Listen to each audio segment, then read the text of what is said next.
peta konsep kondisi masyarakat Mekah sebelum kenabian,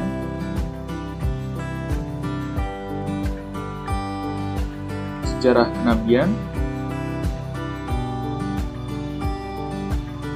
substansi dakwah, strategi dakwah,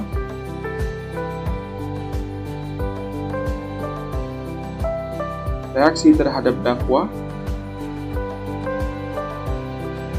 ibrah dakwah Rasulullah Shallallahu Alaihi Wasallam.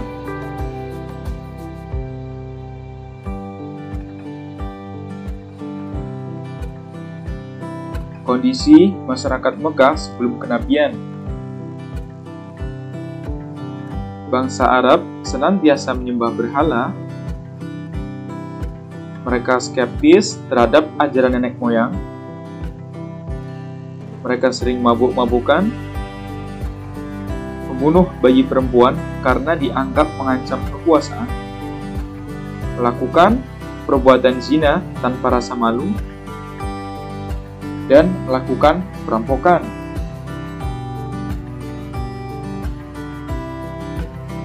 Waktu itu disebut zaman jahiliyah karena mereka tidak mengenal Tuhan yang sebenarnya. Kemudian, dalam kehidupannya selalu terpecah belah serta saling berperang.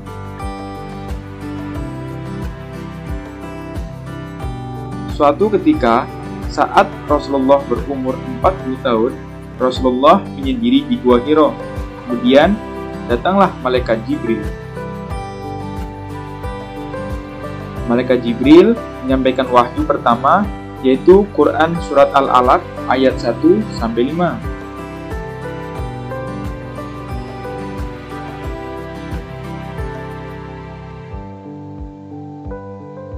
Peristiwa itu terjadi pada bulan Ramadan 610 Masehi. Setelah mendapat wahyu pertama, Rasulullah berdakwah secara sembunyi-sembunyi, kurang lebih selama 3 tahun.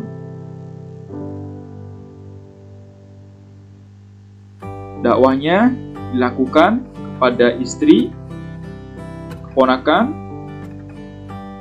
paman, dan juga para sahabatnya. Beberapa orang yang pertama kali masuk Islam, mereka itulah yang disebut As-Sabiqunal Awwalun. Rasulullah memakai rumah sahabat Arqam bin Abil Arqam untuk menyampaikan dakwahnya.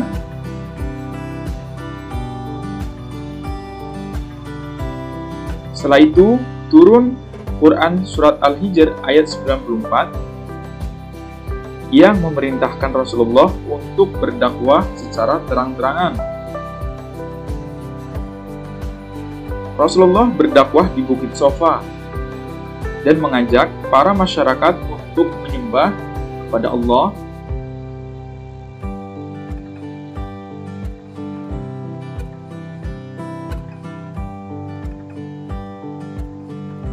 apa saja substansi dakwah Rasulullah Shallallahu Alaihi Wasallam di Mekah?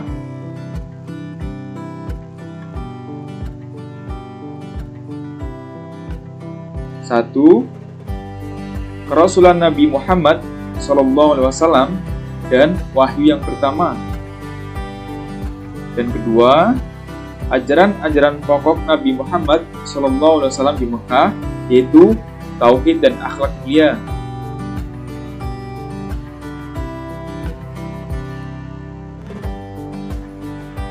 Bagaimana reaksi masyarakat Mekah terhadap dakwah Rasulullah Shallallahu Alaihi Wasallam?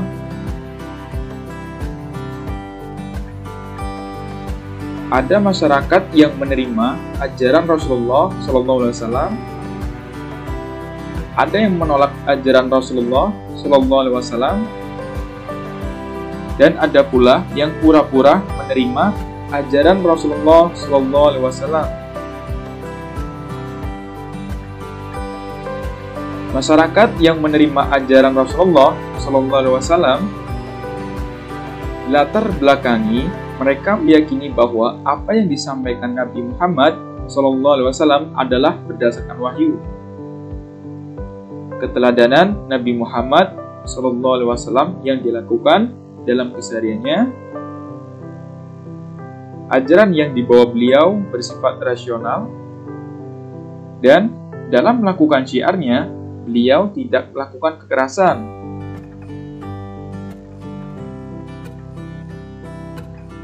Masyarakat yang menolak ajaran Rasulullah SAW dilatar belakangi dari aspek biologis. Mereka taklid kepada nenek moyang secara total dengan mengikuti cara-cara beribadah dan pergaulan, sehingga sulit mengikuti agama baru yang dibawa Rasulullah SAW.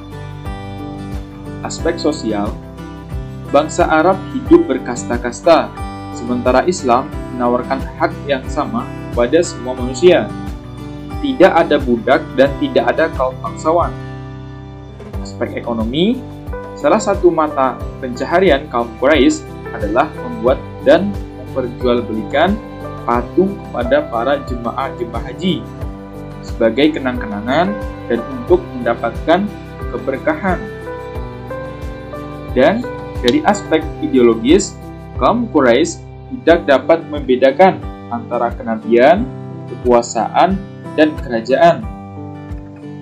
Memeluk Islam dianggap tunduk pada Bani Abdul Thalib, sedangkan suku-suku bangsa Arab selalu berebut kekuasaan. Masyarakat yang pura-pura menerima ajaran Rasulullah SAW, mereka adalah orang-orang munafik yang ingin menghancurkan Islam dari dalam dan ingin merebut kekuasaan Nabi Muhammad SAW. Berikut beberapa ancaman dan siksaan yang dialami Nabi Muhammad SAW. Suatu hari, Abu Jahal melihat Rasulullah SAW di Bukit Sofa. Ia mencerca dan menghina, tetapi tidak ditanggapi oleh Rasulullah SAW, dan ia beranjak pulang. Kemudian Abu Jahal pun bergabung dengan kelompoknya kaum Quraisy di samping Ka'bah. Mendengar kejadian tersebut, Hamzah, paman Rasulullah SAW, marah. Seraya bangkit mencari Abu Jahal. Ia kemudian menemukan Abu Jahal yang sedang duduk di samping Ka'bah dengan kelompoknya, kaum Quraisy. Tanpa banyak bicara, ia langsung mengangkat busur dan memukulnya ke kepala Abu Jahal hingga tengkoraknya terluka. Engkau mencela dia, Rasulullah SAW, padahal aku sudah memeluk agamanya. Aku menempuh jalan yang ia tempuh. Jika mampu, ayo lawan aku, tantang Hamzah. Suatu hari, Uqbah bin Abi Mu'id melihat Rasulullah SAW bertawaf lalu menyiksanya. Ia menjerat leher Rasulullah SAW dengan sorbannya dan menyeret keluar masjid. Beberapa orang datang menolong Rasulullah SAW karena takut kepada Bani Hashim. Penyiksaan lain dilakukan oleh pamannya sendiri, yaitu Abu Lahab dan istrinya Ummu Jamil yang tiada tara giginya. Rasulullah SAW bertetangga dengan mereka. Mereka tak pernah berhenti melemparkan barang-barang kotor kepadanya. Suatu hari, mereka melemparkan kotoran domba ke kepala Rasulullah SAW. Sekali lagi, Hamzah membalasnya dengan menimpakan barang yang sama ke kepala Abu Lahab.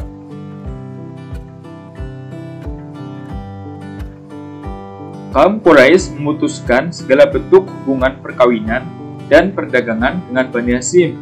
Persetujuan pemboikotan ini dibuat dalam bentuk piagam, ditandatangani bersama, dan digantungkan di Ka'bah. Peristiwa ini terjadi pada tahun ke-7 kenabian dan berlangsung selama 3 tahun. Pemboikotan ini mengakibatkan kelaparan, kemiskinan dan kesengsaraan bagi kaum muslimin. Prinsip dakwah. Dakwah adalah suatu usaha yang dilakukan seseorang untuk mengajak orang lain berperilaku, bersikap, dan berkehidupan sesuai dengan aturan Allah Subhanahu wa Ta'ala. Islam memiliki prinsip dalam berdakwah, yaitu tidak mengenal pemaksaan, apalagi kekerasan, bahkan bebas menentukan pilihan akidah atau agama. Tidak boleh seorang pun memaksa orang lain untuk masuk Islam. Ibrah dakwah Rasulullah SAW. 1. Memiliki sikap tangguh. Dalam upaya meraih kesuksesan, diperlukan sikap tangguh dan pantang menyerah, sebagaimana yang dicontohkan oleh Rasulullah SAW ketika ia berjuang memberantas kemusyrikan. Contoh, menggunakan waktu untuk belajar dengan sungguh-sungguh agar mendapatkan prestasi yang tinggi. Secara terus-menerus mencoba sesuatu yang belum dapat dikerjakan sampai ditemukan solusi untuk mengatasinya. Melaksanakan segala peraturan di sekolah sebagai bentuk pengamalan sikap disiplin dan tanggung jawab. Menjalankan segala perintah agama dan menjauhi larangannya dengan penuh keikhlasan. Dan tidak putus asa ketika mengalami kegagalan dalam meraih suatu keinginan. Jadikanlah kegagalan sebagai cambuk agar tidak mengalaminya lagi di kemudian hari. Ibrah dakwah Rasulullah SAW. Yang kedua adalah memiliki jiwa berkorban. Perhatikan bagaimana Rasulullah SAW dan para sahabatnya. Pengorbanan mereka tidak hanya berupa harta, keluarga yang ditinggalkan, bahkan mereka rela meregang nyawa untuk memperjuangkan tegaknya tauhid. Sebagai contoh, menyisihkan waktu sebaik mungkin untuk kegiatan yang bermanfaat, menyisihkan sebagian harta untuk membantu orang lain yang membutuhkan, dan mendahulukan kepentingan bersama di atas kepentingan pribadi.